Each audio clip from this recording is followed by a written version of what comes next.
sebelum kita mulai, saya akan ya apa duluan ya, perkenalan atau introduksi singkat? Saya juga lupa. Ya, ya tidak apa-apa ya. Jadi sepertinya introduksi, ya perkenalan dulu ya, baru nanti kita. Yang pertama kita eh, perkenalkan narasumber kita, teman-teman walaupun sudah kenal ya, tapi saya bacakan ringkas di sini, Ibu Sri Tiatri MC, PhD psikolog. Ya, beliau meraih gelar sarjana psikologi tahun 94 dari Pajajaran, kemudian 2001 Magister Sains Fakultas Psikologi dari UI, lalu 9 tahun kemudian 2010 meraih PhD di bidang psikologi pendidikan dari University of Queensland di Australia.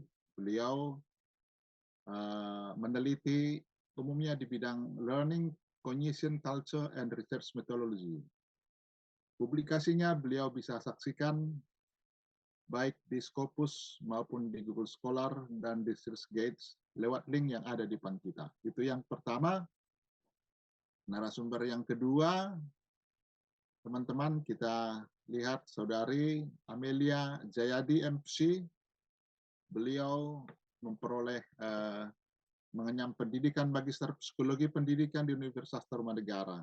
Pengalaman pekerjaan beliau pernah menjadi kepala sekolah Small World Montessori Preschool, lalu pernah menjadi konselor remaja dan keluarga, pernah melakukan podcast Aksmel, lalu sekarang ya konselor sekolah internasional Beacon Academy di Jakarta. Itulah kedua narasumber kita, teman-teman. Jadi sebelum kita berikan kedua narasumber kita, saya ingin jelaskan dulu topik kita pada sore hari ini ya.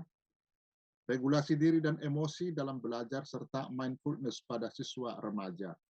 Kita tahu teman-teman pada masa COVID yang lalu, ya sistem pembelajaran di tanah air kita umumnya lewat online.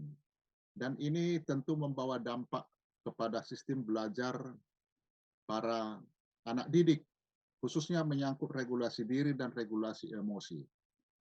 Penting rupanya dalam situasi seperti ini, para siswa meregulasi diri dan emosinya supaya mereka bisa mencapai pembelajaran yang maksimal. Tetapi persoalan sering dihadapi, bagaimana mereka harus mengaitkan regulasi diri dan emosi dalam kaitan dengan mindfulness. Apakah para remaja, bagaimana peran mindfulness dan regulasi emosi terhadap regulasi diri dalam belajar siswa remaja di sekolah, itulah yang menjadi persoalan yang mau kita diskusikan pada sore hari ini, teman-teman sekalian. Oleh sebab itu, kita berikan langsung saja kesempatan dan waktu kepada teman kita. Ya, Ibu Tia, kita dahului dulu dari Mbak Amelia ya, Ibu Tia. Oke, seperti biasa. Selamat sore. Ya, Ya, terima kasih. Silakan Pak Raja. Iya. Amelia yang akan menyampaikan ya. Oke. Ya, terima kasih. Amelia dulu. Ya, silakan Pak Amelia. Ya, selamat sore kepada Bapak Ibu sekalian, rekan-rekan peserta FDI yang terhormat. Sore. Kenalkan saya Amelia Jayadi. Saya akan memaparkan hasil penelitian kami mengenai peran mindfulness dan regulasi emosi terhadap regulasi diri dalam belajar siswa remaja pada pandemi COVID-19. Baik, kita lanjutkan di slide selanjutnya. Nah, sebelum kita memulai, mungkin di sini kita akan simulasi dulu ya, sebentar. Atau kita mau ngobrol-ngobrol dulu begitu ya. Di sini kita sedang melakukan pertemuan secara daring pada saat ini juga ya, melalui platform Zoom. Jadi tadi mohon maaf di awal saya sempat kemukakan bahwa karena mungkin juga gangguan sinyal dan sebagainya di laptop saya tidak bisa masuk. Jadi melalui panggilan atau melalui peralatan telepon seluler seperti itu.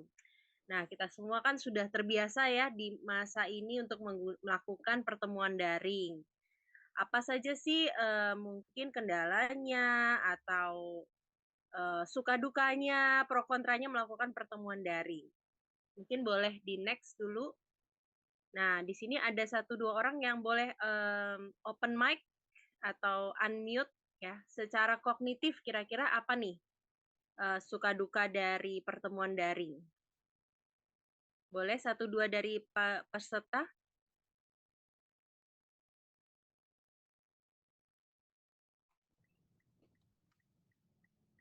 Gampang terdistraksi, Mbak. Bagaimana? Gampang terdistraksi, jadi ya banyak pikirannya kepecah gitu. Oke, terjadi kognitifnya mungkin tidak sepenuhnya fokus begitu ya, jadi bisa terpecah, terdistraksi. Baik, terima kasih dari Kak Nining ya. Oke, selanjutnya next secara kita lihat lagi secara emosional. Nah, apa nih yang dialami ketika melakukan pertemuan secara daring kalau dibandingkan dengan luring? Ada tidak kesan pesan atau pro kontranya yang terjadi dalam perasaan kita atau emosi kita?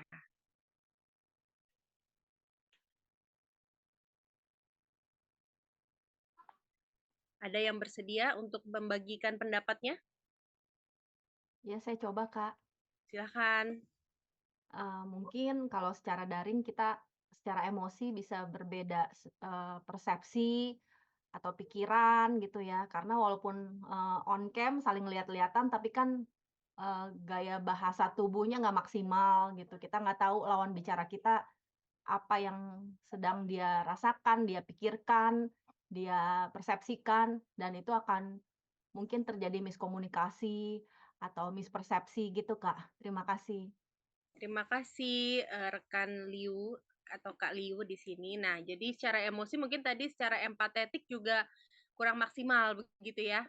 Tapi apa yang kita rasakan secara pribadi kalau misalnya kita mengikuti kegiatan daring tadi, mungkin emosi kita pun ada perasaan-perasaan yang timbul, baik perasaan yang nyaman maupun tidak nyaman seperti itu. Selanjutnya boleh next.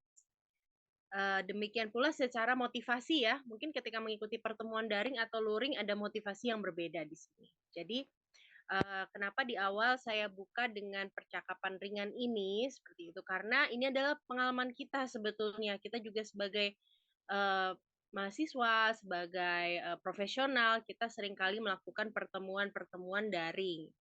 Nah, apa hubungannya dengan penelitian kali ini? Mari kita lihat next. Bayangkan kalau apa yang kita alami ini, ya, ini dialami dalam konteks belajar, ya, yaitu ruang kelas, dan selanjutnya juga ini dialami bukan hanya oleh kita yang sudah dewasa, tetapi next juga oleh anak-anak ya, khususnya di sini adalah anak remaja. Nah, di sini kan gambarnya sekolah menengah ya, seperti itu. Next.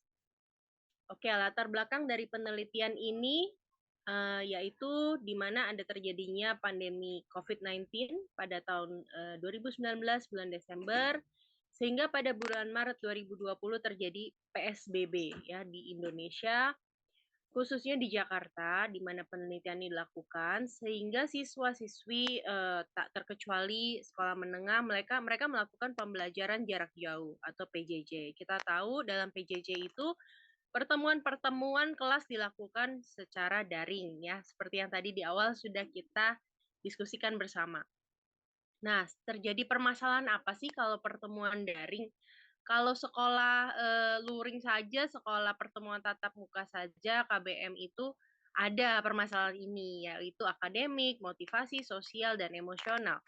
Tetapi bagaimana dengan pertemuan secara daring tadi, pembelajaran jarak jauh. Nah, ditambah lagi dengan subjek yang berada pada masa remaja, di mana mereka itu sedang mengalami gejolak kognitif, di mana ada pencarian identitas, kemudian masa pubertas, perubahan hormonal yang mempengaruhi juga gejolak emosional dan sosial. Selanjutnya, kita bisa lihat di sini ya. Mungkin di sini gambarnya siswa yang sudah kelelahan ya dengan sekolah sekolah PJJ ya, dengan sekolah daring tadi online. Aduh, kalau nggak ngerti mau nanya guru juga gimana?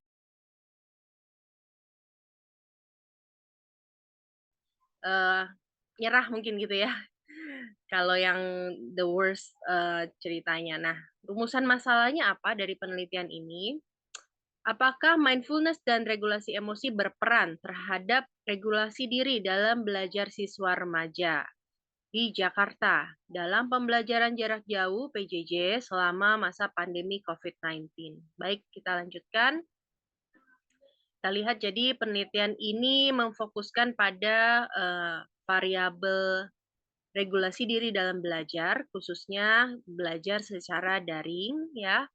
Apa itu regulasi diri dalam belajar? Nah, di sini adalah suatu kemampuan yang dimiliki oleh siswa untuk mengambil kendali atas apa tadi kognisi, perilaku, emosi, dan motivasinya, berupa strategi untuk mencapai tujuan pembelajaran yang telah ditetapkan. Jadi, siswa itu memiliki kemampuan untuk mengendalikan 4 faktor tadi, kognisi, perilaku, emosi, dan motivasi, sehingga mereka bisa menerapkan strategi. Strategi belajar untuk apa? Fokusnya ya untuk mencapai tujuan pembelajaran. Jadi ada 6 tahapan regulasi diri dalam belajar. Di sini 6 tahapan ini merupakan dimensi dari alat ukur regulasi diri dalam belajar secara daring versi Indonesia. Jadi ini memang alat ukur yang baru waktu itu tahun 2021 ya. Dimulai dari penetapan tujuan dulu, karena tadi kan strateginya untuk mencapai tujuan pembelajaran. Jadi setelah ada penetapan tujuan pembelajaran, kemudian siswa yang mampu meregulasi diri dalam belajar itu dia bisa menstrukturkan lingkungan supaya lingkungannya itu kondusif untuk proses pembelajaran daring. Kemudian mereka bisa membuat strategi terhadap tugas-tugas pembelajaran. Kemudian mereka juga mampu melakukan manajemen waktu dan mencari bantuan-bantuan yang dibutuhkan, dan terakhir adalah evaluasi diri. Tentunya sebuah proses ini merupakan siklus yang berkesinambungan. Sehingga ketika dia bisa mengevaluasi diri, dia balik lagi ke penetapan tujuan tadi. Apakah saya sudah mampu nih membuat strategi keseluruhan sehingga bisa mencapai tujuan pembelajaran? Selanjutnya, apa saja variabel bebas dari penelitian ini? Jadi ada 2 variabel yang mempengaruhi yang kami teliti ya, apakah dia mempengaruhi regulasi diri dalam belajar tadi. Yang pertama mindfulness. Mindfulness dideskripsikan di sini saya mengambil dari Kabat-Zinn tahun 2012. Mindfulness adalah sebuah keadaan mental dalam melakukan proses observasi, deskripsi, penuh kesadaran tanpa penilaian dan non-reaktif terhadap proses internal maupun eksternal yang dialami saat ini. Nah, mungkin rekan-rekan di sini ada yang sudah pernah mempelajari teknik mindfulness atau mencobanya. Coba kita lihat next, kita bisa mencoba bersama ya. Kita ambil waktu sebentar. Seperti apa sih mindfulness itu? Kita coba mau mengalami seperti itu ya. Yang pertama, kita coba duduk yang nyaman, tapi juga tidak terlalu bersandar atau tiduran, jadi cukup tegak, tapi masih nyaman. Kemudian pada saat kita duduk, perhatikan nafas yang keluar masuk ke organ pernafasan kita. Oke, selanjutnya kita akan mencoba teknik mindfulness, yaitu memusatkan perhatian pada otot-otot tubuh. Nah, kita mencoba mengkontraksikan otot tubuh dimulai dari jari kaki secara bertahap. Dari kaki, tubuh bagian bawah, tubuh bagian atas, ke lengan, jari tangan, ke pundak, bahkan hingga leher dan wajah. Setelah kita mengkontraksikan, kemudian selanjutnya adalah kita rilekskan secara bertahap. Sekarang dimulai dari bagian atas, jadi dari wajah, leher, pundak, lengan, bagian tubuh atas, bagian tubuh bawah, kaki, hingga ke bagian jari kaki kita. Nah, ini adalah contoh latihan mindfulness yang dimana ketika kita melakukan latihan ini diharapkan kita lebih mampu untuk memperhatikan proses internal maupun eksternal yang kita alami saat ini. Apa sih yang dirasakan tubuh kita? Jadi mindfulness itu adalah keadaan mental yang dimampukan dengan latihan-latihan secara teratur seperti itu. Nah, selanjutnya variabel bebas yang kedua dalam penelitian ini adalah regulasi emosi. Regulasi emosi didefinisikan menurut Gross tahun 2014, regulasi emosi adalah suatu proses pembentukan emosi yang dimiliki individu, kapan individu memilikinya, dan bagaimana individu mengalami serta mengekspresikan emosi tersebut. Nah, ada 2 tahapan ya dalam regulasi emosi di sini. Yang pertama yaitu penilaian secara kognitif, kemudian yang kedua itu adalah ekspresi dari emosi kita. Kalau ekspresi emosi di sini bukan berarti hanya ekspresi wajah ya. Mungkin yang dibayangkan kalau ekspresi itu kan ekspresi wajah, tetapi ekspresi emosi itu banyak sekali bentuknya, seperti itu. Jadi termasuk dalam expressive suppression. Nah, selanjutnya tahap metode penelitian dari penelitian ini saya melakukan penelitian terhadap 169 orang siswa remaja. Jadi siswanya berusia antara 12 sampai 18 tahun dari kelas 2 SMP, berarti itu kelas 8, 9, 10, dan 11. Nah, penelitian ini merupakan penelitian non-eksperimental, kuantitatif, yang bersifat korelasional, dan saya lakukan secara daring. Di sini hasil penelitiannya yang pertama dari UGF, ya, hasil penelitian yang utama adalah terdapat pengaruh signifikan secara bersama-sama atau simultan variabel mindfulness dan regulasi emosi terhadap regulasi diri dalam belajar. Jadi X1 dan X2 secara bersama-sama berpengaruh signifikan positif terhadap Y atau variabel terikat. Kemudian hasil uji T dari variabel yang pertama yaitu mindfulness. Mindfulness berpengaruh signifikan secara positif terhadap regulasi diri dalam belajar. Artinya semakin tinggi kemampuan mindfulness seseorang atau seorang siswa dalam hal ini, maka dia dapat melakukan regulasi diri dalam belajar dengan lebih baik atau lebih efektif. Selanjutnya, hasil uji T dari X2 atau variabel bebas yang kedua, regulasi emosi berpengaruh signifikan secara positif terhadap regulasi diri dalam belajar siswa. Jadi, regulasi emosi sendiri tanpa bersama-sama dengan mindfulness juga berpengaruh signifikan secara positif. Artinya semakin tinggi kemampuan regulasi emosi siswa, juga semakin tinggi kemampuan regulasi diri dalam belajarnya. Dari 2 variabel ini, yang mana yang paling dominan? Kalau kita cari perbedaannya di sini atau peran yang paling dominan, ternyata peran mindfulness itu paling dominan dibandingkan dengan regulasi emosi tadi. Yaitu kalau peran mindfulness sendiri terhadap regulasi diri dalam belajar itu 37%. Jadi cukup besar ya sebetulnya. Untuk peran sebuah faktor X terhadap faktor Y itu 37% cukup besar. Jadi sisanya adalah faktor-faktor lain termasuk regulasi emosi tadi. Baik, selanjutnya bagaimana diskusi hasil dari penelitian ini. Jadi sesuai hipotesa di awal ya, bahwa kedua variabel tadi, mindfulness dan regulasi emosi itu berpengaruh positif secara signifikan terhadap regulasi diri dalam belajar secara daring siswa remaja. Saran-saran apa yang dapat kami berikan sesuai hasil penelitian ini? Yang pertama, secara teoritis, dapat dilakukan penelitian lanjutan atau penelitian lain yang serupa, tetapi di sini variabelnya mungkin dapat lebih spesifik atau lebih variatif lagi. Di antaranya untuk regulasi emosi itu ada juga variabel regulasi emosi secara akademik. Kemudian untuk data yang diambil juga karena cukup keterbatasan ya waktu itu dalam penelitian ini secara daring, sekolah juga masih PJJ, sehingga mungkin bisa dilengkapi lagi di penelitian selanjutnya, yaitu berupa data kualitatif yang diambil salah satunya dengan wawancara atau observasi. Kemudian untuk saran praktisnya, salah satunya adalah kita dapat melatih mindfulness siswa di sekolah atau di lingkungan pendidikan.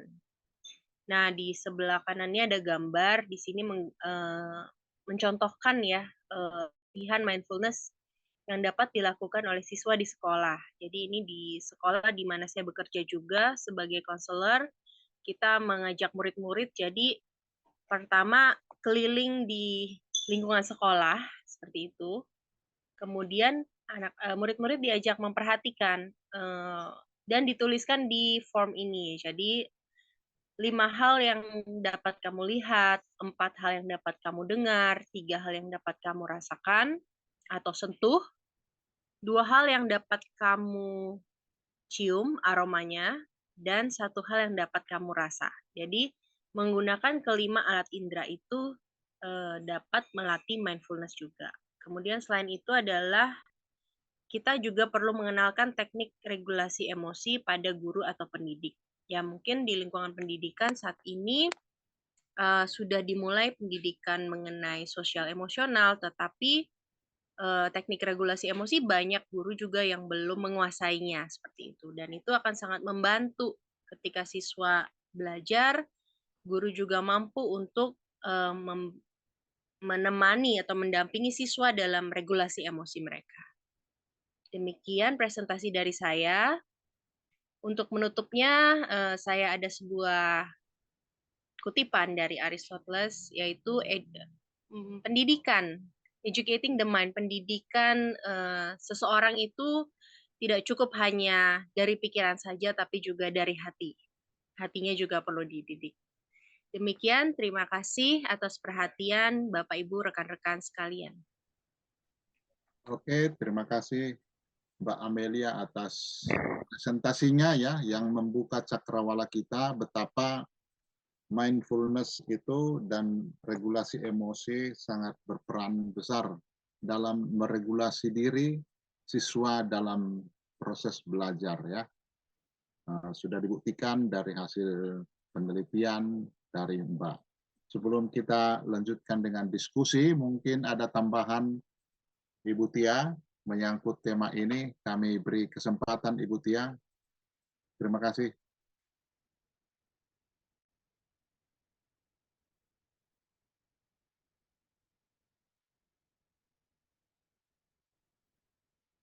Suara saya mungkin tidak jelas ya? Jelas, Pak. Oh iya. Kita beri kesempatan kalau ada tambahan Ibu Tia.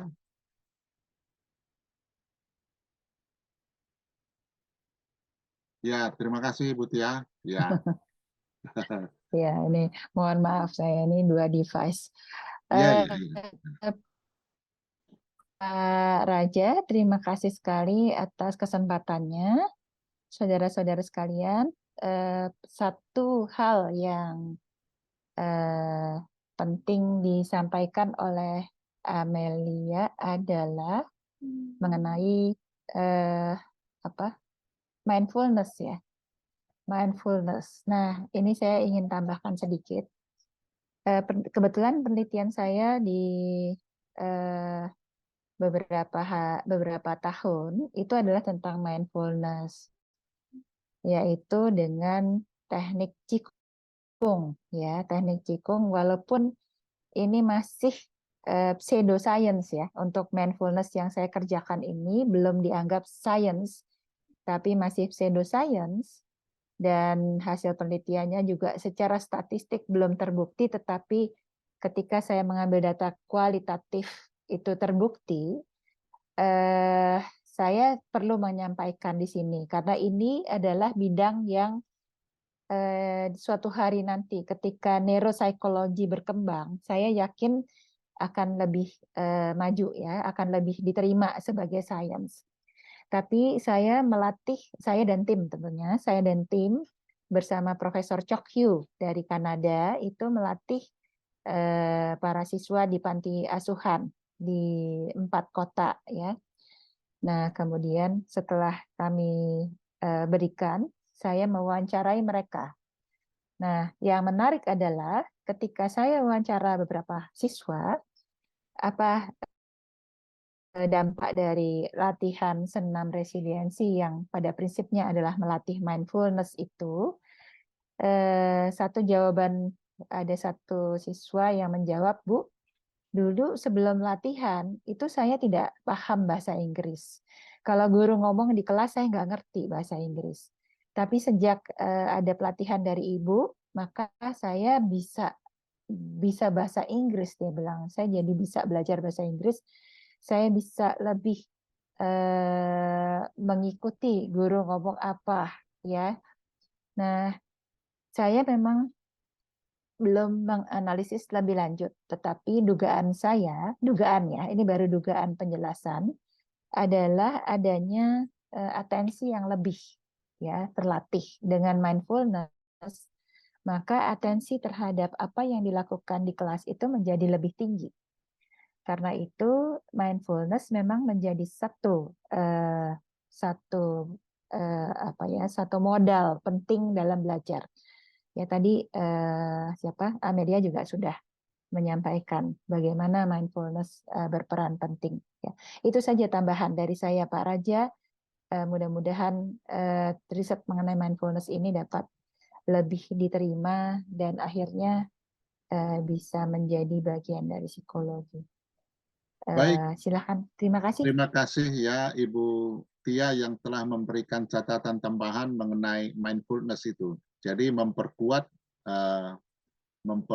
gagasan bahwa mindfulness itu memang benar-benar punya dampak yang besar terhadap proses belajar seseorang.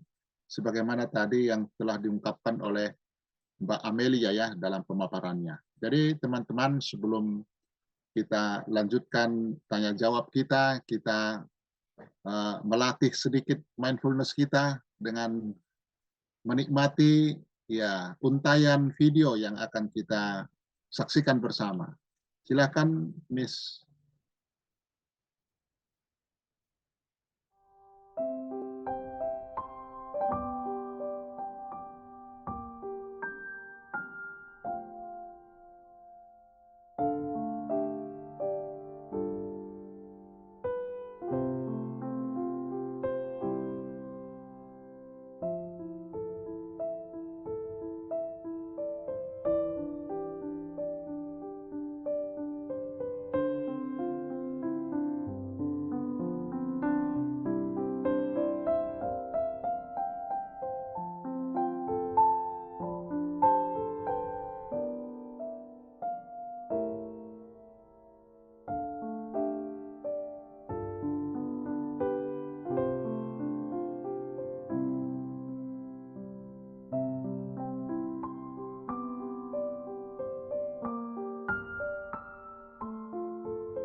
Luar biasa, terima kasih Miss Sartina dan Bro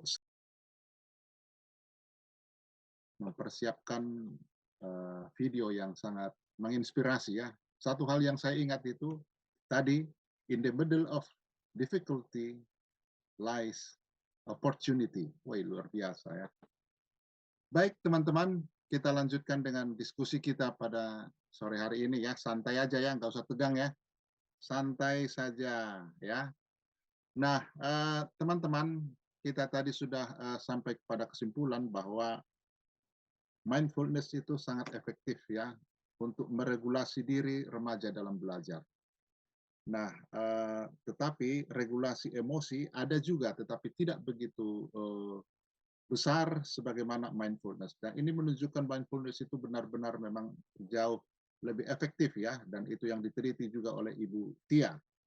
Nah, bagaimana pengalaman Anda, teman-teman sekalian, mengenai mindfulness ini? Boleh Anda tanyakan lebih lanjut, atau mungkin juga Anda tertarik kepada metodologi, atau apapun juga yang menyangkut pemaparan tadi dari Mbak Amelia. Silakan, siapa yang pertama menjadi provokator yang positif untuk FDI kita? Boleh. Wah, sesuai dengan harapan saya juga datang sesuatu yang indah dari timur. Pak Haryadi, yang kedua Mbak Sylvia ya. Kita catat dulu kedua teman kita ini. Silakan Pak Haryadi. Ya, baik. Terima kasih Pak Raja. Terima kasih juga untuk narasumber kita, Mbak Amelia.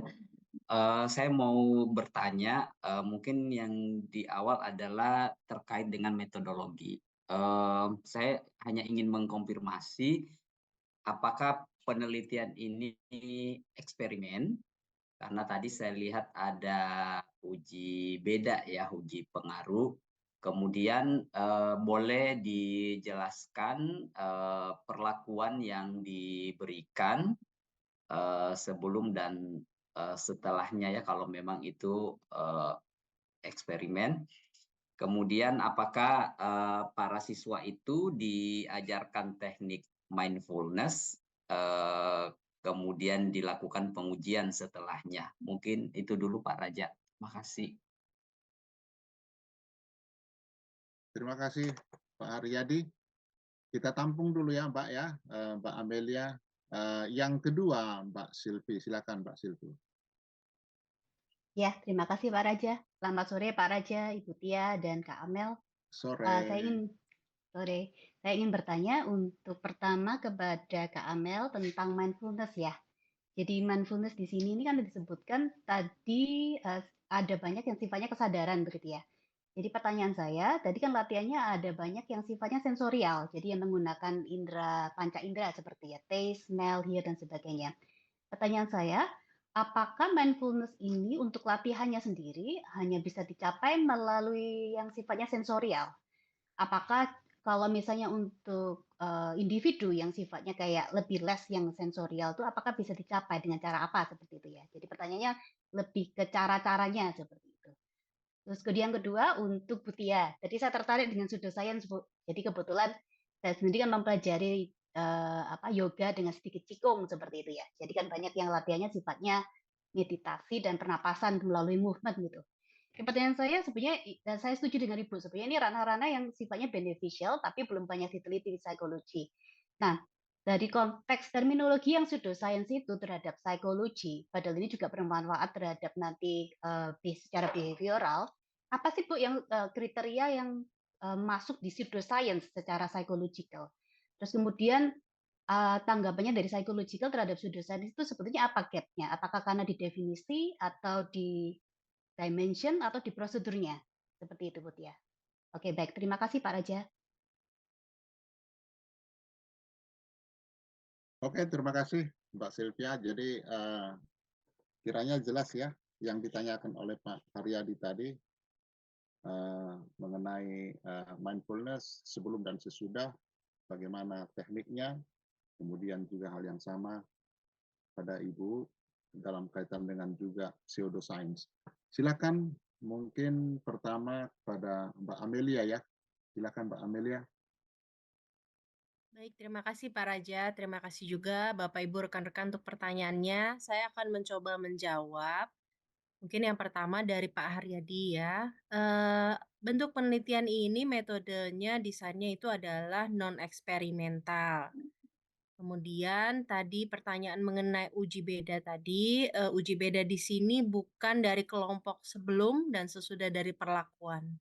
Jadi tidak ada perlakuan karena non-eksperimental, tetapi apa yang dibandingkan itu adalah nilai rata-rata dan juga confidence interval dari variasi dari dua kelompok data. Jadi data yang pertama itu adalah pengaruh dari skor mindfulness dan terhadap regulasi diri dan belajar. Lalu skor kedua adalah dari regulasi emosi terhadap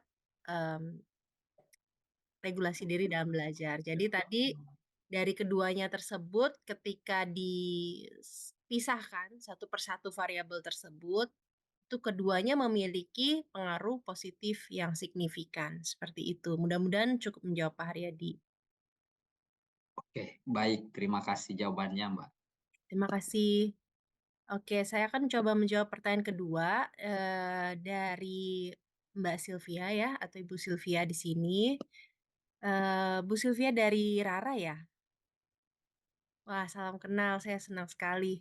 Ya, betul sekali, Miss Amelia. Ya, dulu anak saya di EHS juga di Raras itu.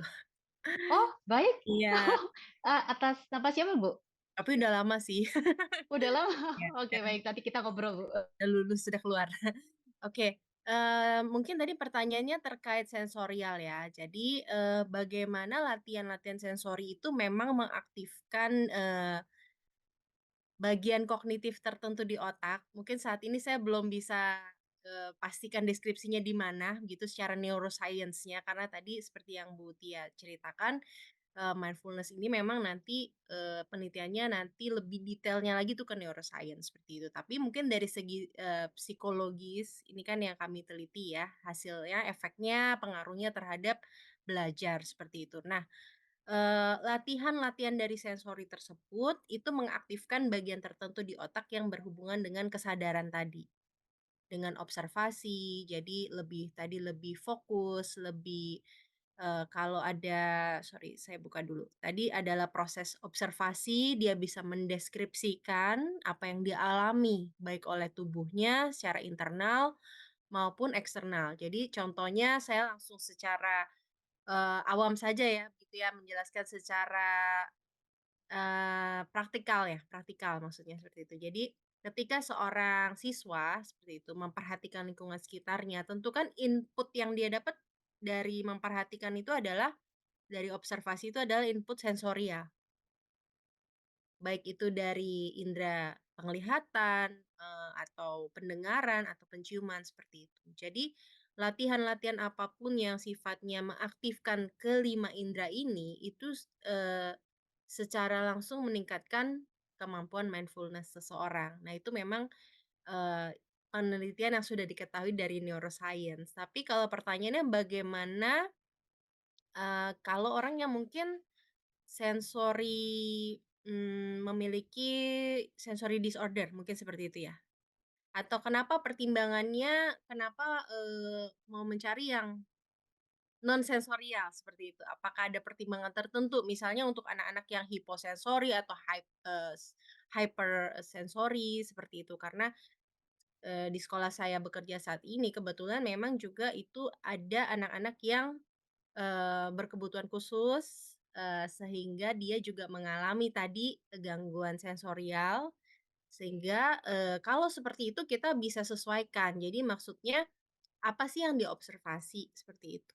Dari indera atau sensori yang memang aktif di dia, seperti itu. Jadi misalnya juga kalau misalnya secara apa, fisik misalnya dia mengalami hambatan, misalnya, penglihatannya kurang baik, berarti dia bisa mengandalkan dari indera yang lainnya, seperti itu. Makanya kita tahu ya kalau misalnya salah satu indera itu tidak berfungsi, pasti dia lebih, eee, kuat atau lebih berkembang di indera-indera lain dibanding orang yang mungkin lengkap kelima inderanya, seperti itu. Mungkin ada yang mau dikonfirmasi dari Mbak Sylvia tadi pertanyaannya, atau apakah saya udah cukup menjawab belum di sini?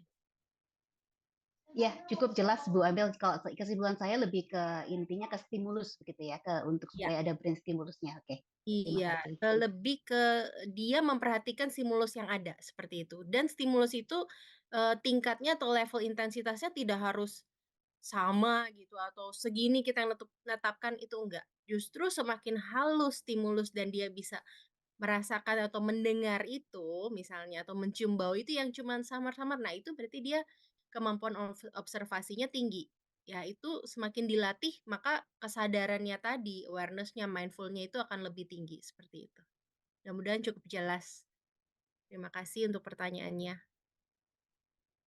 Oke, terima kasih Mbak Amelia sudah menjawab kedua penanya tadi ya. Tapi satu pertanyaan sepertinya tadi dihususkan untuk Ibu Tia ya. Silakan Ibu Tia. Ya, baik.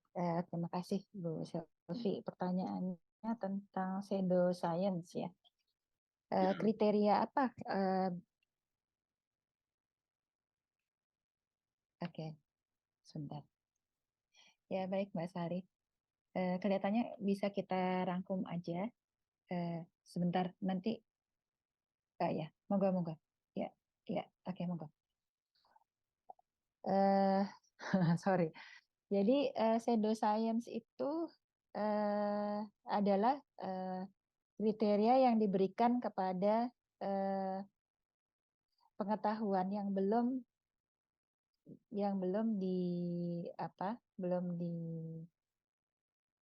diuji ya, validitasnya ya. Jadi misalnya yang paling gampang kita ambil di kedokteran aja ya. Di kedokteran itu kan metodenya dokter yang hebat banget,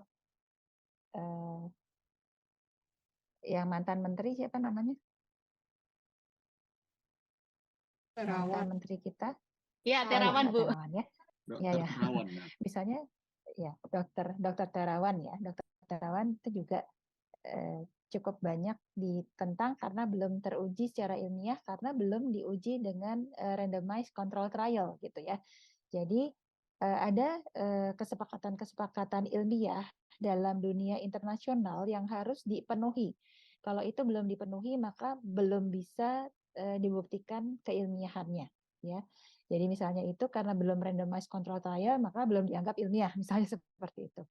Nah, begitu juga metode-metode di psikologi, kalau belum bisa diuji dengan metode-metode dan prosedur yang sudah disepakati, maka itu belum dianggap sebagai ilmiah. Ya, itu sementara ya jawabannya.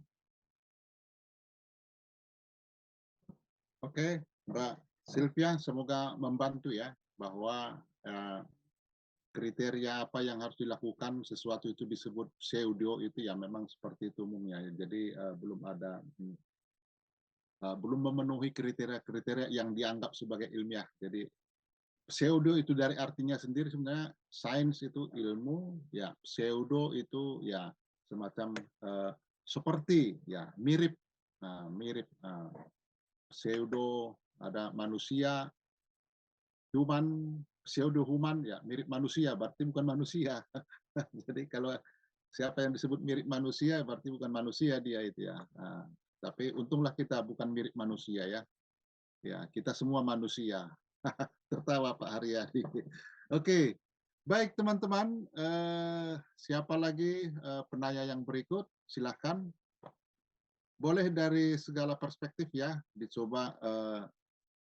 Tema kita ini menurut saya menarik ya, karena menyangkut pembelajaran ya, yang juga kita alami sekarang. Nah, kalau dalam penelitian yang dilakukan oleh Mbak Amelia itu pada masa pandemi yang lalu, ya orang terpaksa menjaga jarak sehingga pembelajaran sering dilakukan secara online untuk menghindari terjangkitnya ya virus-virus. Tapi sekarang tidak ada virus lagi, tapi saya lihat sering terjadi pembelajaran online sekarang ini juga. Ya, jadi kalau ada misalnya teman melihat apakah yang dilakukan pada waktu itu juga relevan untuk masa sekarang ini. Misalnya kan, situasi sekarang ini barangkali bisa menjadi sumber pertanyaan kita. Silakan teman-teman, bisa juga dituliskan ya, diposting lewat chat ya, bisa. Chat nanti akan kami pantau. Tapi chat di sini yang sudah ada teman-teman ini mohon mengisi link absen ya. Jangan lupa mengisi link absen kita supaya kehadiran Anda, presensi Anda itu terregistrasi ya, seperti itu ya. Oke, silakan teman-teman.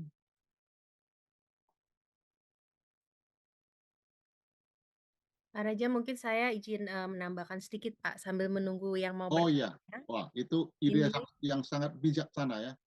ya, Ya, kan mungkin nanti silakan. menginspirasi ada yang mau bertanya lagi. Ya, silakan Mbak Amelia. Ini saya share di chat juga, karena tadi boleh share di chat.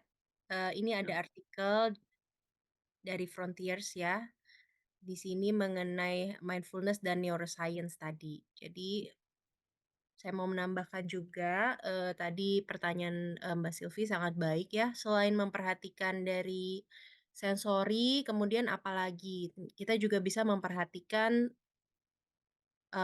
pikiran kita sendiri, thought process kita, dan juga perasaan kita. Jadi salah satunya tadi kan regulasi emosi kan anak-anak ada ya, tahap pertama adalah menamai emosi dia gitu kan. Jadi misalnya kamu sekarang lagi merasa sedih atau marah atau apa yang kamu rasakan sehingga kamu menangis, seperti itu kan. Ketika dia bisa menamai emosi dia bisa menyebutkan dan dia berarti kan dia mengobservasi emosinya dan mendeskripsikan tanpa penilaian gitu, emosi baik atau jelek, nggak boleh nangis, nggak, tapi, "Ya aku lagi sedih," gitu, atau, "Aku lagi merasa kecewa karena teman aku seperti ini seperti ini." Ketika dia bisa memperhatikan emosi tersebut dan mendeskripsikannya, itu dia sebetulnya sedang melatih mindfulness. Seperti itu. Jadi latihan mindfulness juga bisa tadi kan memperhatikan proses internal dan eksternal ya. Jadi selain, sensori, stimulus sensorial juga bisa memperhatikan pikiran dan perasaannya. Jadi 2 hal itu mungkin yang mau saya tambahkan di sini, untuk menjawab yang pertanyaan tadi. Oke, silakan kalau ada yang mau bertanya lagi. Masih ada waktu kan ya Pak Raja ya? Ya, masih ada waktu. Masih longgar ya, masih longgar ya. Silakan teman-teman. Ya, biasanya seperti ini ya menjadi tugas moderator itu ya untuk mengisi waktu. Nah, cuman sebenarnya kan nanti kalau moderator banyak bertanya nanti kesannya seperti ujian gitu ya. Padahal eh, Mbak Amelia udah selesai itu Raja, semua. Tapi Pak Raja, saya ya, ingin lanjut bertanya, Pak Raja. ya silakan Pak Haryadi. Ya, saya sebenarnya kesempatan ini sangat apa namanya ya, sangat baik untuk kita manfaatkan karena Mbak Amelia ini kan praktisi pendidikan, ya kan ya. Jadi Oke. Mbak Amelia tolong di-sharing pengalamannya ke kami di sekolahnya Ibu ya, di tempat Ibu sebagai konselor. Teknik-teknik apa sih Bu yang digunakan untuk menghadapi anak-anak yang sangat sulit dalam regulasi emosi gitu. Pasti kan mungkin di setiap sekolah itu ada aja ya anak-anak yang mungkin dilabeling dalam tanda kutip sulit mengendalikan emosinya, Bu. Ibu mungkin punya pengalaman yang bisa diseringkan ke kami, Bu Amel. Terima kasih. Ya, terima kasih Pak Haryadi tadi pertanyaannya sangat baik sekali ya dan kita sangat praktikal seperti itu, bisa diterapkan baik ke siswa di sekolah ataupun anak-anak yang kita temui, anak sendiri, keponakan dan sebagainya. Memang kenapa dalam masa remaja atau masa kanak-kanak, anak-anak itu belum bisa kita harapkan untuk, meregulasi emosinya secara, total atau sukses gitu kan 100% gitu. Karena memang mereka, kognitifnya masih berkembang juga seperti yang kita ketahui, tahap perkembangan otak itu dari otak limbic brain, kemudian otak kecil sampai ke otak besar gitu ya, di mana pusat kognitif kan ada di otak besar. Jadi ketika emosi itu yang aktif itu adalah limbic brain-nya, di amigdalanya seperti itu kan. Mereka mengalami terutama di sini yang mau diregulasi kemungkinan emosi yang negatif ya Pak ya, emosi yang intensitas energinya juga besar seperti itu. Nah, kalau kita lihat dari teori emosi sendiri, ada 2 aksis ya. Jadi seperti tanda tambah seperti itu kita bayangkan. Kalau enggak boleh saya izin coret-coret ya di sini ya. Kita sambil sharing-sharing ilmu boleh ya Pak ya?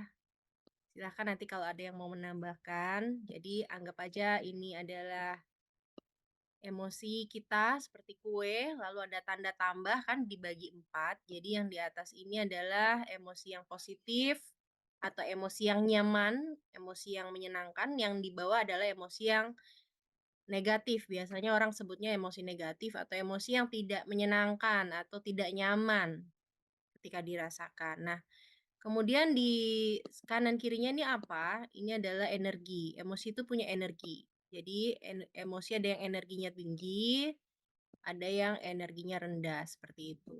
Nah, sekarang kita tebak-tebakan atau kita tanya jawab karena lagi diskusi boleh ya kalau ada yang mau unmute. Tadi kan Pak Raja bilang daripada ngisi-ngisi waktu bingung, yuk kita ngobrol-ngobrol nih. Nah, kalau emosi bosan ya, Tentu boleh Mbak Amelia. ya, Ya. ya kalau emosi bosan itu kira-kira ada di kuadran yang mana ya? Mungkin di sini jangan-jangan ada yang bosan gitu loh Pak dengerin saya. Ayo silakan ada yang mau. Dia ada di emosi negatif dan energinya rendah gitu. Ya, 100 ya. Pak Haryadi ya, bosan di sini contohnya. Nah, apa sih yang energinya rendah itu adalah energi bosan. Lah, kira-kira lawannya apa ya? Di sini kalau Ini mungkin dalam bahasa Inggris lebih tepat ya. Energinya rendah tapi positif. Itu bahasa Inggrisnya tuh calm. Bahasa Indonesianya ada nggak sih emosi calm itu tenang gitu ya? Bahasa Indonesianya kalem kayaknya. Calm ya. Ya kata serapan tuh ya kayaknya. Iya, iya. Jangan-jangan dari sana itu kalem. Kalem banget ini Miss Hartinah ini misalnya gitu kan. Jadi Ya. dari calm saja. Gimana perasaanmu? Ya happy, tapi happy-nya nggak yang berlebihan, nggak yang excited. Nah, kan kalau excited tuh kan berarti kan energinya tinggi ya, gitu. Bisa dibayangkan ya masing-masing kuadran ini. Nah, kira-kira kalau yang kiri bawah ini apa, teman-teman? Ya, biasanya Anxiety, Kak, khawatir. khawatir ya. Khawatir itu energinya tinggi apa rendah? Tinggi, tapi Tinggi ya. negatif. Nah, betul. Khawatir itu biasanya energinya cukup tinggi ya, karena sakit kepala gitu kan tuh energinya tinggi gitu sampai naik ke ubun-ubun. Tapi itu sesuatu yang negatif. Kalau yang positif atau yang nyaman itu adalah excited tadi, bersemangat gitu kan. Lawannya tadi calm, lalu di bawahnya lagi bosan. Jadi ini adalah contoh. Jadi emosi yang pengen diregulasi mungkin yang tadi ditanyakan bagaimana cara membantu anak-anak yang nggak bisa regulasi emosinya, nggak bisa kontrol emosinya itu kan biasanya emosi-emosi yang terutama yang energinya tinggi mungkin ya, itu yang mesti diregulasi gitu kan. Padahal emosi yang energinya rendah juga sebenarnya perlu sih diregulasi. Atau biasanya yang dari bawah yang negatif mau dijadikan positif gitu kan. Itu kan keinginannya gitu. Tapi sebetulnya teknik regulasi apa sih yang bisa kita gunakan? Biasanya kalau yang saya gunakan itu di sekolah tahap pertama tadi adalah kita duduk dulu dengan orang itu atau anak itu, seperti itu. Kita duduk, kita diam, kita bersama dengan anak itu atau orang itu. Tentunya tahap pertama ketika kita mau duduk atau bersama orang itu, kita harus meregulasi emosi kita dulu. Jadi kita sendiri juga harus tenang dulu, harus kalem dulu. Itu yang tahap pertama. Nah, kemudian yang kedua, tadi yang saya ceritakan juga, membantu anak menamai emosinya. Apa yang kamu rasakan saat ini? Biasanya kalau di sekolah, saya tuh punya poster kecil atau poster besar ya, itu ada nama-nama emosi dan ada warna-warnanya gitu kan. Jadi misalnya marah, marah aja itu ada beberapa jenis gitu. Mungkin kalau dalam bahasa Indonesia ada juga ya, gregetan, kesel, meledak, apa gitu. Tapi kalau dalam bahasa Inggris tuh cukup spesifik. Jadi misalnya upset, kemudian frustrated, angry, kemudian annoyed gitu kan. Annoyed itu kan rasa terganggu, marah, upset mungkin marah agak kesel sedikit gitu. Angry udah makin besar seperti itu. Jadi setelah ditunjukkan itu saya bilang, "Coba yang mana? Yang mana yang kamu rasakan? Kamu lagi merasakan apa?" Gitu. Kita coba ajak mereka untuk menamai emosinya. Nah, setelah kita ajak mereka menamai emosinya, juga kita ajak mereka untuk menenangkan diri. Jadi teknik-teknik menenangkan diri salah satunya tadi ya tarik nafas panjang, oke. Nah, biasanya kalau tarik nafas itu, mmm, ada agak membosankan kadang-kadang kalau anak-anak cuma disuruh tarik nafas, buang nafas gitu kan. Kita bisa pakai visual. Jadi misalnya yang five finger breathing ya, mungkin ada yang udah tahu. Tarik nafas, oke, kalau turun ke bawah, buang nafas. Lalu lihat jarinya lagi, tarik nafas, buang nafas, seperti itu. Kita bisa pakai alat bantu juga, misalnya ditunjuk pakai penggaris, seperti itu kan. Nah, kemudian setelah kita ajak dia untuk menarik nafas atau menenangkan diri, bisa teknik lain juga sih, misalnya eh, pakai bola, lempar lempar tangkap bola. Biasanya kalau yang energinya lagi meledak-ledak itu, ya kan, kadang-kadang anak itu ada yang pengen menendang atau menunjuk sesuatu gitu. Kita ajak lempar tangkap bola aja, Pak. Nah, itu energi yang tinggi tadi tuh jadi keluar gitu. Habis itu baru ajak tarik nafas. Karena kalau lagi mau meledak suruh tarik nafas, buang nafas kayaknya cukup susah sih kalau dari praktek ya. Seperti itu ya. Nah, jadi gerakan-gerakan fisik itu membantu mengeluarkan energi dari emosi yang terperangkap dalam tubuh, seperti itu. Ini buat kita juga ya, Bapak Ibu sekalian, kita juga tidak terlepas sebagai manusia yang sesungguhnya ya Pak, tadi bukan pseudo human, tapi manusia yang real. Pasti kita juga ada saatnya marahnya pengen sampai ke bumbun pengen meledak, lebih baik kita jogging aja kalau bisa gitu kan, kita olahraga supaya energi kita keluar, atau kita main basket kalau tadi lempar tangkap bola, kalau nggak ada temennya main basket sendiri. Jadi udah tenang seperti itu, limbic brain-nya kan yang tadinya aktif banget gitu, super aktif, udah tenang, udah deactivated gitu. Oke, bahaya itu nggak ada gitu kan, false alarm gitu. Biasanya kan emosi kan merasa ada bahaya gitu, jadi bisa cemas, bisa marah gitu.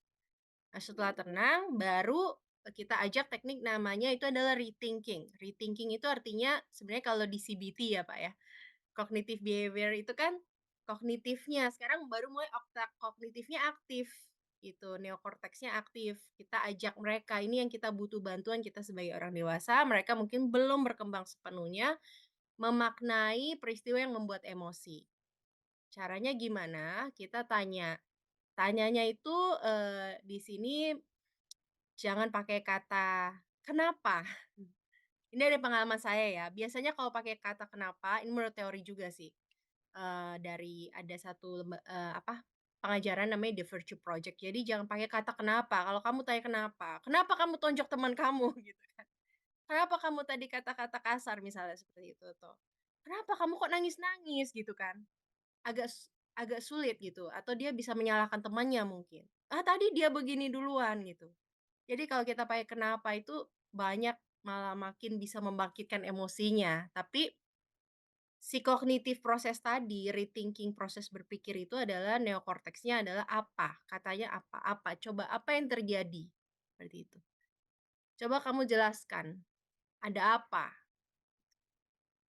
Apa yang tadi kamu lakukan? Teman kamu tadi melakukan apa? Seperti itu. Lalu apa yang terjadi selanjutnya?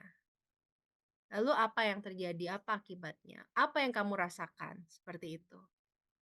Nah, paling akhir kalau dia sudah makin tenang, makin bisa mendeskripsikan, berarti kan kognitifnya tadi udah makin aktif ya. Dan emosinya udah makin mereda, limbic brain-nya udah makin deactivated, neocortex-nya makin activated. Jadi, apa yang bisa kamu lakukan sekarang misalnya untuk memperbaiki keadaan ini? Atau apa yang kamu butuhkan saat ini? Atau apa yang kamu inginkan saat ini? Apa yang kamu rasakan saat ini? Apakah kamu sudah lebih tenang? Seperti itu. Apakah kamu sudah siap kembali untuk belajar? Apakah kamu sudah siap untuk kembali ke kelas? Jadi, eee, mungkin ini beberapa langkah ya. Memang kalau menenangkan orang yang emosi itu nggak mungkin langsung bus kayak lilin ditiup langsung padam gitu, enggak. Beberapa langkah yang bisa kita lakukan bertahap, coba membantu untuk, co-regulation namanya. Jadi regulasi bersama gitu. Ketika anak tuh belum bisa regulasi sendiri, kita yang jadi teman pendampingnya, company-nya. Terima kasih untuk pertanyaannya Pak Haryadi. Semoga menjawab ya. Ya, Ya, terima kasih banyak Bu. Ini pengalaman yang di-sharingkan ini sangat sangat bisa diaplikasikan ya Bu Amel ya. Terima kasih. luar biasa ya. Jadi begitu dahsyat rupanya kata tanya apa itu ya. Jadi dahsyat itu apa, bukan kenapa. Karena kalau ditanya kenapa, jawabannya nanti karena. Cari-cari kan alasan. Ibu Tia Ya, mungkin mau menambah Ibu Tia, silakan Ibu. iya Pak Raja, terima kasih. Ya, jadi sekali lagi di psikologi masih banyak sekali ya intervensi atau hal-hal yang ya intervensi yang masih dianggap pseudo science. Saya mendorong sekali teman-teman ini untuk melakukan kajian ilmiah ya. Nah, kalau yang kemarin yang dikaji oleh Amelia itu baru kajian model ya, modelnya dikaji. Jadi hubungan-hubungan yang dikaji. Tapi intervensi yang disampaikan oleh Amelia tadi rasanya belum dilakukan uji ilmiahnya gitu ya. Benar nggak Amelia? Sorry, nama Amelia. Iya, Bu. Ya, Iya. itu catatan dari saya. Jadi artinya apa? Artinya kita tetap harus berhati-hati ya. Kayak saya aja, saya ini melakukan penelitian tadi yang penelitian intervensi dengan Cikung. Itu saya lakukan 2 tahun ya, 2 tahun penuh dan hasilnya secara kualitatif sangat meyakinkan ya. Buat saya sangat meyakinkan. Tetapi tetap saya tidak mau mengajarkan itu di kelas. Ya. Jadi saya sekali-sekali aja kalau ada orang stres itu saya kadang-kadang mengajarkan karena saya sendiri menjalani metode itu dan saya sangat mendapatkan manfaat. Jadi saya yakin bahwa metode mindfulness yang saya pelajari dan oleh Profesor Chokyu di Kanada di kliniknya ya itu telah berhasil menyembuhkan berbagai macam gangguan kesehatan mental ya. Bahkan waktu itu Profesor Chokyu juga sudah menerapkan metode mindfulness-nya di sana di Thailand ya untuk yang tsunami ya, korban tsunami itu juga yang sekian puluh orang yang semula tidak bisa tidur itu sejak diberikan teknik mindfulness oleh Profesor Chokyu itu langsung malamnya mereka bisa tidur ya, bisa tenang tidur. Sama juga saya misalnya, saya juga dulu sebelum saya pelajari teknik ini banyak kadang-kadang sakit mah, kemudian kadang-kadang tidak bisa tidur. Tapi sejak menerapkan ini saya tidak pernah merasa tidak bisa tidur dan tidak pernah sakit mah lagi. Jadi sebenarnya ini metode yang baik gitu ya. Cuman bahkan Profesor Chokyu di Kanada itu belum melakukan RCT ya, randomized control trial, sehingga hingga sekarang metode Profesor Chokyu belum diakui ilmiah ya, belum diakui sebagai ilmiah.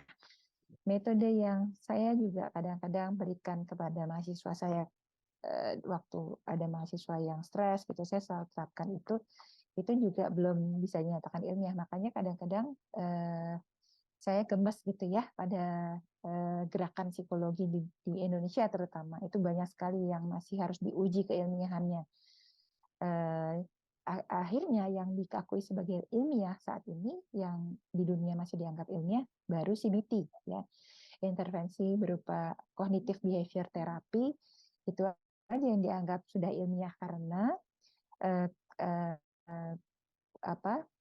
penelitian-penelitian ilmiahnya sudah begitu banyak dan sangat meyakinkan, ya, apalagi kemudian didorong oleh yayasan dari CBT sendiri, ya. Jadi CBT sendiri punya perkumpulan, dan perkumpulan itu yang dengan giat mendorong penelitian-penelitian ilmiah mengenai CBT, sehingga hanya CBT sekarang ini yang diakui sebagai metode yang ilmiah, yang diakui oleh dunia, bahkan oleh perusahaan-perusahaan asuransi. Jadi perusahaan-perusahaan asuransi hanya mau membayar di dunia, ya, yang saya tahu di Australia, di Amerika itu perusahaan-perusahaan asuransi hanya membolehkan psikolog yang menggunakan CBT untuk bisa dibayarkan asuransinya. Kalau di luar metode itu belum bisa dibayarkan asuransinya. Jadi pasien atau klien harus membayar sendiri. Ya, tapi nggak apa-apa kalau menurut dia efektif, kan dia juga mau bayar, gitu ya. Jadi itulah tantangan dunia psikologi kita. Bukan hanya itu, assessment pun. Saat ini Indonesia masih kekurangan assessment intelijensi. Asesmen intelijensi yang kita pakai saat ini banyak sekali yang sudah terlalu lama, ya. Sudah terlalu lama, waktu itu dikembangkan oleh Profesor Singgi, ya. Profesor Singgi, Pak Raja tahu, ya. Beliau dulu yang mengembangkan banyak sekali alat ukur di Indonesia, tapi ya untuk zaman sekarang ya udah kadaluarsa sebenarnya. Harus ada generasi-generasi muda yang mau mengembangkan asesmen dan intervensi yang bisa dibuktikan secara ilmiah. Ya.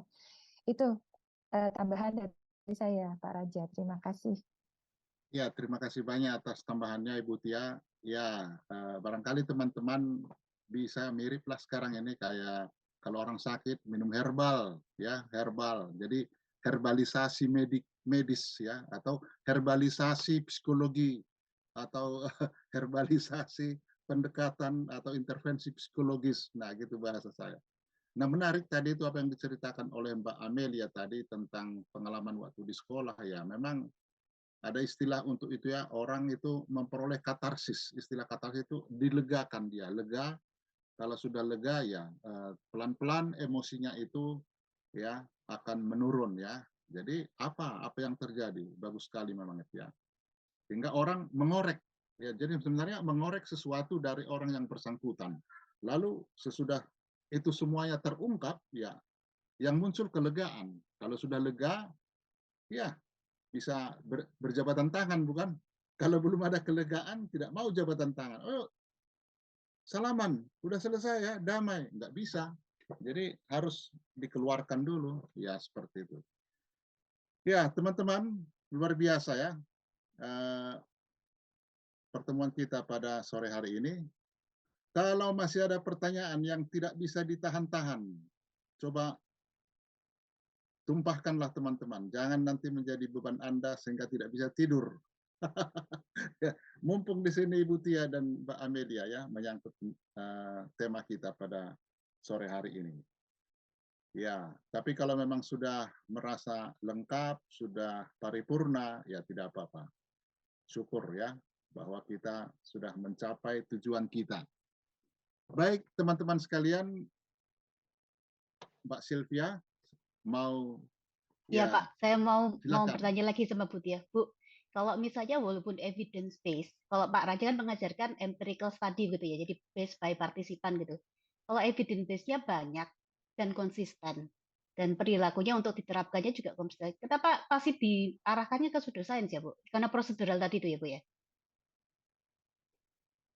Iya, jadi ada beberapa kesepakatan di dunia ilmiah, ya. Jadi memang yang namanya ilmu pengetahuan di akademik itu reputasinya itu tergantung dari seberapa dia bisa membuktikan bahwa apa yang dia lakukan, intervensi yang dilakukan, asesmen yang dilakukan itu terbukti secara ilmiah ya. Yang paling jelas yang sekarang sedang rame, baca nggak tentang Gunung Padang? Di koran banyak sekali. Jadi peneliti-peneliti Indonesia itu memasukkan Gunung Padang. Tahu ya Gunung Padang ya? Yang di mana itu? Di daerah Cianjur ya? Ada yang dengar nggak sih? Di Cianjur, daerah Cianjur itu ditemukan satu situs yang menurut peneliti-peneliti Indonesia itu adalah situs tertua ya jauh sebelum piramid di Mesir. Jadi usianya itu jauh sebelum piramid dari Mesir. Lalu mereka mengungkapkan bukti-bukti ilmiah ya. Nah, lalu mereka masukkan ke jurnal ilmiah internasional. Ternyata kemudian ditentang ya, dikritik oleh ilmuwan yang lain. Sebagian ilmuwan lain menyatakan bahwa apa yang dilakukan itu keliru secara ilmiah internasional, secara kaidah internasional masih keliru. Makanya artikel ilmiah itu yang di Q1 kalau nggak salah ya, jurnal Q1 ditarik oleh penerbit, dianggap tidak ilmiah ya. Kenapa? Karena ada hal-hal tertentu yang disampaikan oleh para peneliti Indonesia itu yang tidak sesuai dengan kaidah ilmu pengetahuan ilmiah yang disepakati oleh para peneliti di dunia ya. Akibatnya ya sayang sekali gitu ya. Jadi artikel Q1 itu ditarik dan tidak diakui keilmiahannya. Nah, salah satunya misalnya bukti karbon, bukti untuk usianya itu ternyata ditemukan di mana-mana juga pakai itu gitu ya. Jadi ada beberapa hal lah ya, isu-isu utama yang menurut kita itu adalah ilmiah ya, sudah ilmiah secara metodologi sudah dibuktikan. Tetapi ternyata ada asumsi-asumsi dalam penelitian ilmiah tingkat dunia yang belum terpenuhi. Akibatnya ya terpaksa di-retract ya, ditarik. Nah,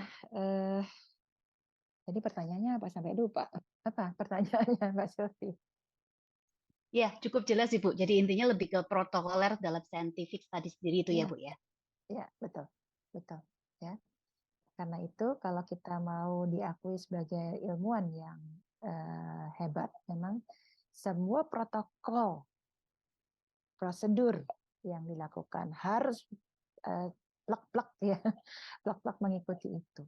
Ya, karena ya itu, begitu ada kelemahan sedikit langsung masuk serangan, kita tidak bisa mempertahankan ya, akibatnya ya jadi tidak diakui oleh kalangan ilmiah yang lebih kuat ya. Tapi saudara juga tahu bahwa di dunia akademik pun sebenarnya ada politik di dunia akademik juga ada gitu.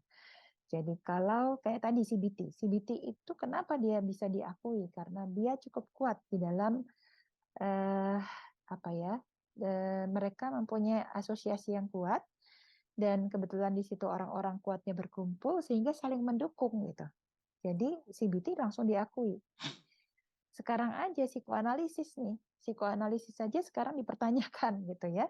Karena memang psikoanalisis masih banyak yang belum bisa dibuktikan ya.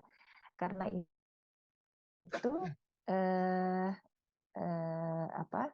inilah tantangan kita ya. Jadi tapi bukan berarti apa yang kita pelajari selama ini kemudian sia-sia, tidak ya. Kayak yang saya sudah pelajari, terus terang ya, saya cerita aja apa adanya.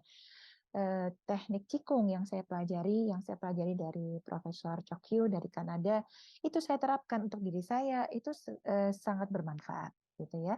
Nah, kalau saudara-saudara juga yakin, asal saudara mampu menunjukkan bahwa ada kelemahan dari metode yang saudara lakukan. Misalnya yang kemarin banyak saya ditanya adalah tentang penelusuran bakat minat melalui jari ya, apa sih, melalui jari atau apa gitu. Nah, itu jelas tidak ilmiah. Ya, saya katakan itu tidak ilmiah, tapi bukan berarti itu tidak boleh digunakan gitu ya. Kecuali kalau dosen psikologi yang ngajarin, itu saya tidak setuju. Jadi makanya biasanya dosen psikologi itu mengajarkan sedikit, tapi juga memberikan catatan bahwa ini keilmiahannya masih harus dikaji. Gitu. Jadi itu catatan buat kita semua. Terima kasih Bu Sylvie yang sudah tanya. Terima kasih Pak Raja, dan terima kasih semua yang sudah mendengarkan tambahan dari saya. Terima kasih, Silakan Bu Pak Tia. Raja. Thank you, Ibu. Tadi ada juga chat ya yang muncul di sini, barangkali mungkin sudah dijawab tadi, tapi saya bacakan saja ya dari Mbak Luciana Handoyo Kirana. Bagaimana proses pelaksanaan pengumpulan data secara daring pada 168 partisan? Apakah menggunakan Zoom? Kepada murid-murid di tempat Kak Amel bekerja atau G-Form? Dan bagaimana jumlah 168 cukup untuk menarik kesimpulan? Nah, itu tadi baru dari Mbak Irni Prihardini, apakah mindfulness ada dalam setiap diri individu dan harus dikembangkan? Itu dua penanya. Lalu satu lagi tadi saudara kita, sepertinya saudara, siapa tadi itu yang angkat tangan persis bersamaan dengan Mbak Sylvie? Apakah mau bertanya lagi atau sudah dianggap jelas? Kita beri kesempatan, siapa tadi? Angkat tangan sebentar tadi, tapi lupa namanya. Oke, kalau tidak ada, silakan ditanggapi dulu Mbak Amelia kedua pertanyaan tadi lewat chat itu. Terima kasih. Baik, terima kasih Pak Raja. Terima kasih Bu Tia untuk tambahannya juga, untuk menegaskan kembali. Saya ingin menjawab di sini dari Kak Leo ya. Iya. Pengumpulan data secara daring menggunakan jejaring sekolah, jadi melalui pertemuan daring ya di dalam kelas. Di situ saya akan masuk dan menjelaskan prosedur pengumpulan datanya dan menggunakan G-Form, betul. Dan di situ murid-muridnya dari sekolah, bukan tempat saya bekerja kebetulan pada waktu itu ya. Jadi di sekolah yang lain seperti itu, dan menggunakan Google Meet ya, karena mereka menggunakan Google Classroom seperti itu. Kalau untuk jumlahnya memang di sini masih sangat terbatas ya. Jadi tentunya secara saran di sini, secara teoritis atau secara keilmuan, kita masih perlu melakukan penelitian lanjutan seperti itu, atau disarankan untuk penelitian dengan jumlah partisipan yang lebih besar lagi seperti itu. Yang kedua pertanyaan dari Mbak Irni Prihardini. Mindfulness ada di dalam diri setiap individu. Kalau di sini mindfulness itu adalah sebuah kemampuan yang dapat dikembangkan dalam diri setiap individu.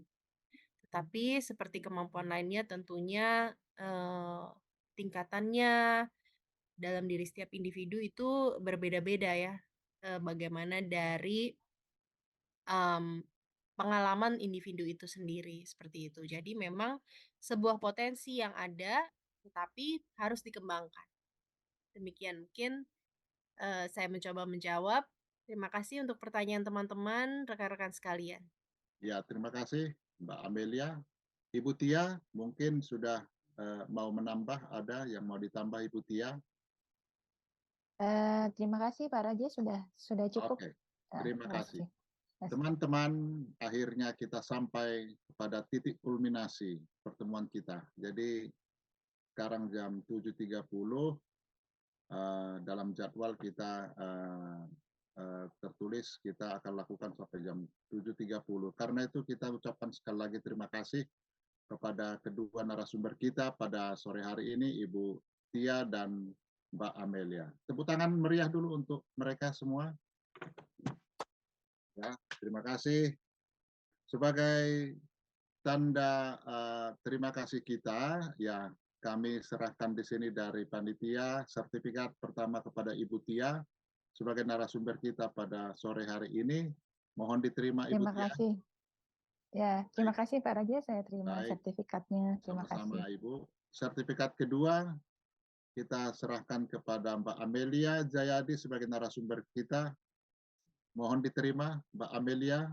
Terima kasih Pak Raja, saya terima sertifikat ini. Baik, terima kasih. Sebelum kita akhiri, kita beri kesempatan untuk jurkam kita, juru kamera ya, juru foto kita untuk mengambil dokumentasi. Silakan Miss. Ya, selamat sore Bapak, Ibu semuanya. Mohon membuka kamera untuk dokumentasi kegiatan pada sore hari ini. Baik, ada 2 halaman. Oke, masih ada yang mau buka kamera? Oke, iya, oke. Ada 2 halaman, saya akan mulai dari halaman pertama. Siap senyum manis semuanya? 1, 2, 3. Ya, sudah, harap jangan dimatikan dulu kameranya ya. Ke halaman yang kedua. Ya, siap. 1, 2, 3. Ya, sudah. Terima kasih. Baik, dengan berakhirnya foto keluarga kita, berakhirlah acara FD kita pada hari ini, edisi tanggal 27 Maret 2002. Terima kasih atas partisipasi kita semua. Sehat selalu, semangat, dan sampai bertemu minggu depan. Ciao. Terima kasih Pak, terima kasih Bu. Terima kasih Pak, Ibu, Pak Raja. semuanya. Terima kasih Bapak Ibu, terima kasih Pak Raja. Terima Saya pamit kasih. ya. Terima kasih.